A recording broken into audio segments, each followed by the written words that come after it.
Hey shooters, Trueshot Technologies back here again. This video is going to be real short. This is our latest and last attempt for a better Mini 14 front sight.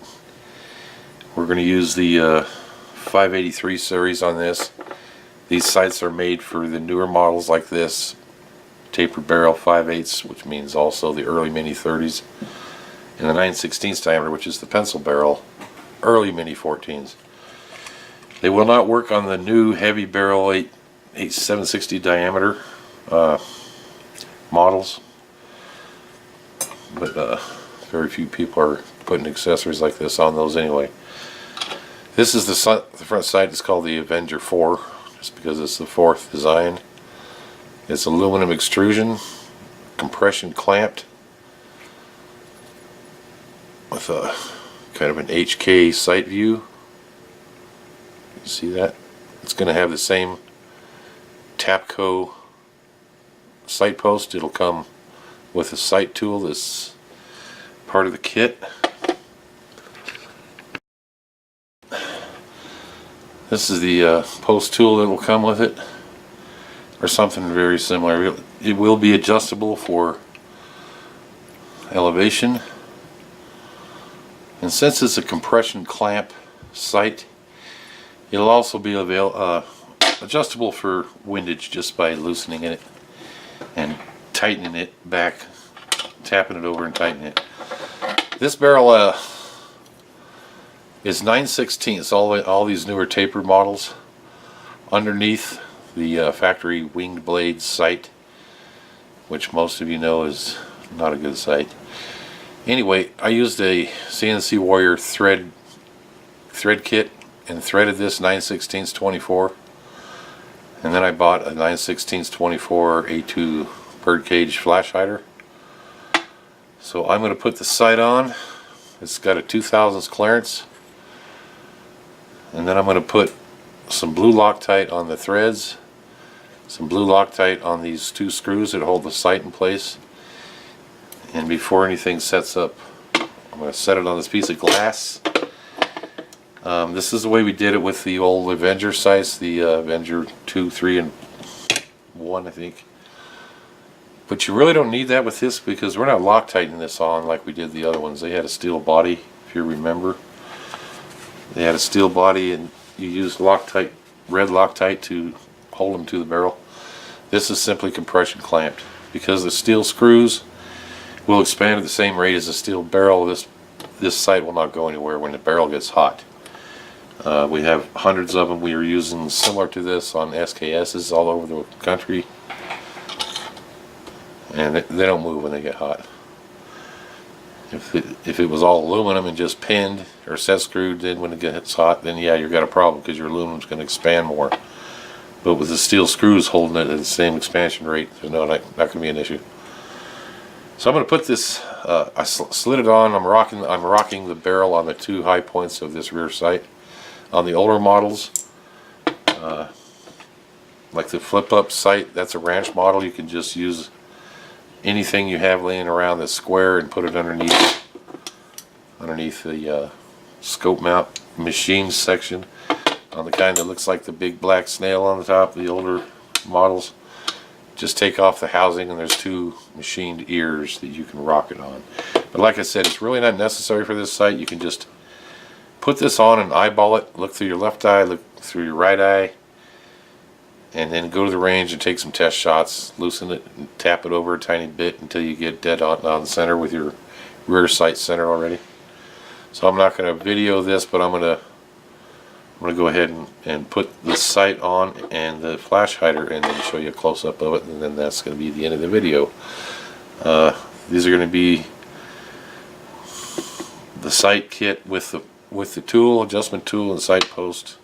We're not supplying the Loctite. It's blue Loctite is all you need on this, which is Loctite 242, or I'm using Gun Tight, which is the same thing. Real simple installation, and without doing a video you could do this in less than 10 minutes. One more thing about these threads. 9/16 24 is a kind of an oddball thread for flash hiders. I think they use it mostly for 9mm. I got this flash hider that I have from northerngunparts.com. He has a couple models. There's also a CNC Warrior. There's a 9/16 24 to 1/2" 28 adapter you can buy. So you can screw that on there if you want to do this. You don't have to thread your barrel. Get that straight first. But you can use that adapter and then have 1/2 threads, which gives you, you know, a world of options for muzzle devices. All I say is to make sure it has a 3/8 through hole for safety. And I'm going to put this on real quick, do the Loctite thing, and then show you the gun together, and that's going to be it. Okay, I put a drop on each one of the screws here, and I put a few drops on these threads. There's no crush washer here because you don't have a shoulder like you normally would, like on an AR-15 or a barrel that's been threaded with a shoulder. There's not really a shoulder to use a crush washer for, so with Loctite you're going to be fine. This is the first time I've used blue Loctite on a flash hider. You may want to use red, but blue should be just fine. If not, if it comes loose when it gets hot, clean it up and put red on it. So that's as far as it goes, and lines itself up with the closed bottom on the bottom of the rifle. As you can see, it's upside down. Then I'm going to pull the sight up to the right up to the flash hider, making sure I'm rocking it and it's all 4 points. This just gets you real close to the center. Like I said, you can eyeball it. And while it's up there, without dropping everything like I just did, just snug it up while you're holding it. And tighten these screws. This sight will, you'll be amazed at how tight you can get these screws and how tight it is, the sight is once it's on. There's absolutely no reason for a pin like the old sight had. And by the way, make sure you shake up your Loctite, any Loctite you use anywhere. And there's the sight installed that quick. I mean, it's about as simple as it gets. And I'll give you a quick view of the assembled gun. Again, like I said, no reason for a pin. As far as taking your sight off, there's videos on that. There's a video on our website or our YouTube channel about it. There's a Matrix Precision Tools puller. There's also other pullers out there you can get at Harbor Freight, or you can just use a piece of wood or a brass drift. Take out the punch, soak it overnight if you want to with liquid wrench. Tap them off. They come off. Once you hit them one good tap, get it past that burr that's created by the pinhole, it'll come off fine. It's not that big a deal. Don't listen to what a lot of these forum guys tell you, that it's too hard to get the front sight off. It's really not. And this is a vast improvement. The sight's going to give you a super fast, far more accurate sight view, super fast target acquisition. That's why this kind of sight is used on military weapons all over the world since the 1800s, and I'm not going to get into a debate about that. Do your own research, and you'll see what I mean. Anyway, the sight kit's going to go for $59, and they'll include shipping with the tool. Let me shut this off and put the gun back in the stock and show you what it looks like. Okay, here it is, just sitting on a piece of carpet on a bench. Like I said, it's a 583 series. This is in an ATI stock. Looks kind of naked without the magazine, doesn't it? Here's a close-up of the front sight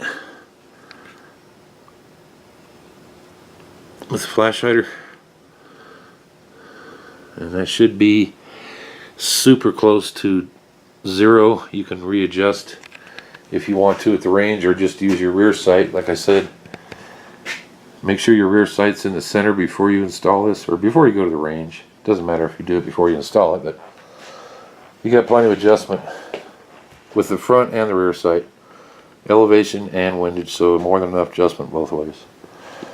Anyway, that's the new Avenger 4 front sight from Trueshot Technologies. Thanks for watching the video. Leave us a comment. Have any questions? Email us or give us a call, 303-912-3078. Have fun, stay safe.